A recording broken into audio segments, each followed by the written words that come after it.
I've seen my daughter Brazil. And I was in my shade. Happy Monday, beauties and handsomes. Today I'm going to be showing you 3 variations of the squat. So there's going to be a beginner level, an intermediate, and an advanced level.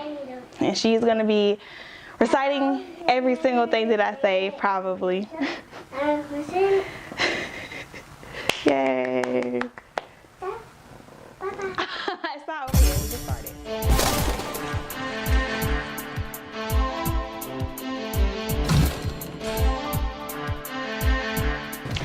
Today I'm going to be showing you beauties and handsomes 3 variations of the squat. Of course there are many variations, but I am going to show you 3 basic ones that cover a beginner level, an intermediate level, and a more advanced level.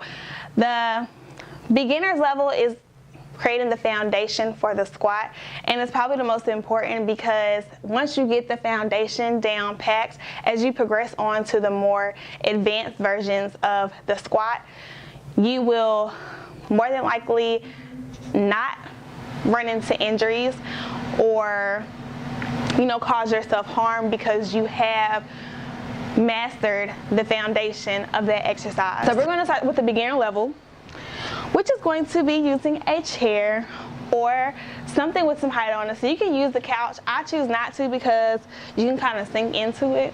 So I didn't want to use that, and I will use this, but I got a chair right here, so I'm just going to go ahead and use that. So you want to make sure that your feet are at least shoulder width apart. Of course, they can be wider than that, but basically you want them to at least be shoulder width apart. So once they're at least shoulder width apart, you want to kind of turn your feet outwards a little bit, more so at like a 45-degree angle, so that as you go down into that squat, you're less likely for your knees to go over your toes. So I'm going to turn to the side here now that you know feet placement, things like that. Excuse me, I don't know if y'all heard that or not, but that was real nasty. Alright, so we're bringing those arms out in front, keeping the core tight. So in keeping the core tight, I know I've said this in a previous video, like I didn't know how to keep my core tight, so I kind of sucked my stomach in. But a better explanation of how to engage the core is to go like ha ha ha, and like when you're laughing, your core tightens up naturally. Like you don't have to try to do that. When you start laughing, your core tightens on its own. So think about saying like ha ha ha, and then on that last one, wherever your core is, keeping it there. And that is you tightening your core, embracing your core, engaging the core, whatever you want to call it. The core is active at this point. Alright, so with the core engaged, feet at least at a 45-degree angle, shoulder width apart, bringing those arms out in front, we're sitting back and down into that chair, and as we come up, still core engaged, we're pushing through those heels and squeezing the glutes as we come up. Alright, again, going down, sitting back into that chair, and as we come up, pushing through those heels, squeezing the glutes.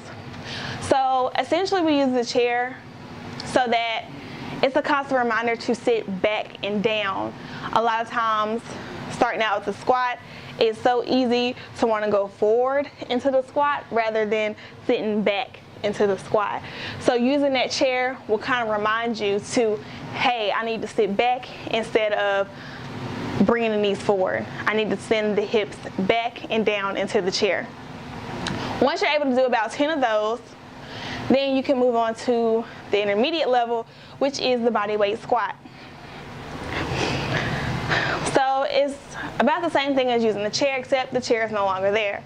So feet hip width apart, turn them out at a 45-degree angle, arms out in front, sitting back and down into those heels, and squeezing the glutes as you come back up.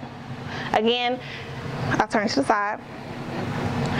Again, core tight, sending the hips back and down, and squeezing the glutes as you come up. So once you're able to do about 10 of those, you can move on to the more advanced level, which here we're going to add a weight, and we're going to do a goblet squat. So Starting out using weights, you want to keep the weight as close to your body as possible, just to get a feel for it. I suggest that. I mean, you don't have to, but I suggest that you keep it close to your body first before you take it out. When you start taking it out, it will be better to use a lighter weight, especially starting out. But that's what any exercise, using a lighter weight starting out, so you can get a feel for the exercise and moving up in weights as you feel comfortable. When you start feeling less challenged, you know, taking those weights up. So either here or here. I like to put it here for some reason. Close to the chest. Again, feet at like a 45-degree angle. Sitting it, hips back and down, squeezing the glutes as you come back up. Again, sitting the hips back and down, squeezing the glutes as you come back up. So, a trainer not so long ago gave me this tip, and what I'm about to tell you is really not going to matter as much without weights, but as you add on more weights, this tip becomes very, very essential or necessary, because it'll help support that lower back so that you don't start having back problems. Because I've been there, I've done that before. So I'm speaking from experience. So as you go down into the squat, it's okay to lean forward. So it's okay to bring your upper body forward as you bring your bottom half back and down. Okay, if that makes sense. So when I first started out doing squats, because I wasn't using such heavy weights, I was fine doing squats and kind of like keeping my body upright. You see how it's different from if I were to lean forward. Because like I said, I wasn't using heavy weights and it wasn't really affecting my back that much because the weights weren't that heavy.